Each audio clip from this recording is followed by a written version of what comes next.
ஓம் நம சிவாயம்.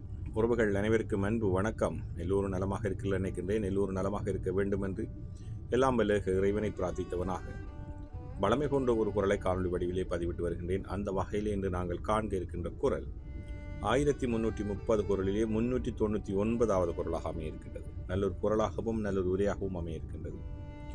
குரலை முறையும் நாங்கள் பார்ப்போமாக இருந்தால், தாம் இன்புருவ உலகின் இன்புருவ கண்டு காமுருவர் கற்றறிந்தார்.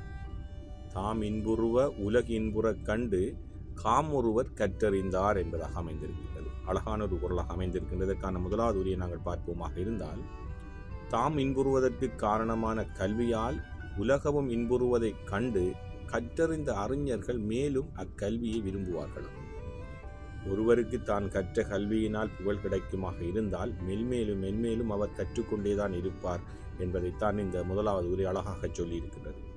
அதே போன்றுதான் கலைஞர் அவர்களும் தாம் இன்புறுவது கண்டு, அதாவது தான் இன்புறுவ உலகின் இன்புறக் கண்டு காமுருவர் கற்றறிந்தார் என்ற குரலுக்காக அழகான ஒரு உரையை தந்திருக்கின்றார்கள். அதை பார்ப்போமாக இருந்தால், தமக்கு இன்பம் தருகின்ற கல்வி அறிவு உலகிற்கும் இன்பம் தருவதைக் கண்டு அறிஞர்கள் மேலும் பலவற்றை கற்றிட விரும்புவார்கள் என்பதாக அமைந்திருக்கின்றது.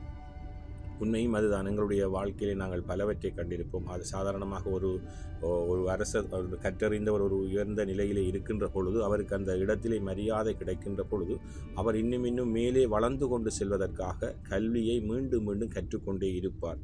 ஆகவே அவருக்கும் இன்பம் தருகின்றது. அவரினால் இந்த உலகிற்கும் இந்த சமுதாயத்துக்கும் இன்பம் கிடைக்கின்றது. ஆகவே கற்றறிந்தவர்கள் அவர்களுக்கு கிடைக்கின்ற இன்பத்தினால் இந்த உலகமும் இன்பமடைகின்ற காரணத்தினாலும் மேலும் அவர்கள் கற்றறிந்தவர்களாக கற்றுக்கொண்டே இருப்பார்கள். அந்த கல்வியை விரும்புவர்களாக இருப்பார்கள் என்பதைத்தான் கலைஞருடைய உரையும் அழகாக சொல்லியிருக்கின்றது. நமக்கு இன்பம் தருகின்ற கல்வி அறிவு உலகத்தாருக்கு இன்பம் தருவதைக் கண்டு அறிஞர்கள் மேலும் பலவற்றை கற்றிட விரும்புவார்கள், கல்வியை விரும்புவார்கள் என்பதாகத்தான் அவருடைய உரையும் அமைந்திருக்கின்றது.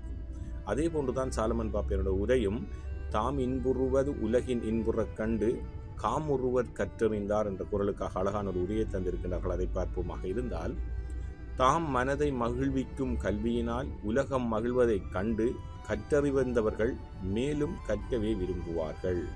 3 உரைகளும் அழகாக அமைந்திருக்கின்றது. அதாவது, தாம் மனதை மகிழ்விக்கும் கல்வியினால் உலகம் மகிழ்வதைக் கண்டு கற்றறிந்தவர்கள் மேலும் கற்கவே விரும்புவார்கள் என்பதாக அமைந்திருக்கின்றது. உண்மையிலேயே ஏற்கனவே சொன்னதை போன்றுதான் எங்களுடைய கண்கூடாக எங்கள் சமுதாயத்திலே நாங்கள் கண்டிருப்போம். ஒருவர் கல்வி கற்று ஒரு நிலையிலே இருந்திருப்பார். அவர் மேலும் கற்பதனால் உயர்ந்த நிலையை அடைந்து கொண்டே செல்வார். அதனால் அவருக்கும் இந்த உலகிற்கும் மகிழ்ச்சியை தருகின்றது. காரணம், அந்த கற்ற கல்வி அவரை ஒரு நல்ல நிலையில் உயர்ந்த நிலையில் இட்டுச் செல்கின்றது.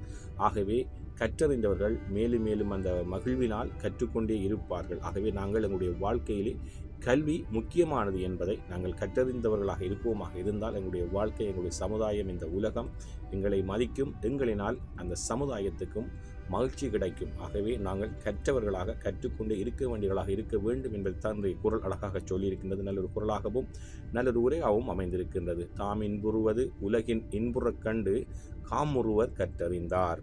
ஓம் நம சிவாய. நன்றி, வணக்கம். அடுத்த குரலை சந்திக்கலாம்.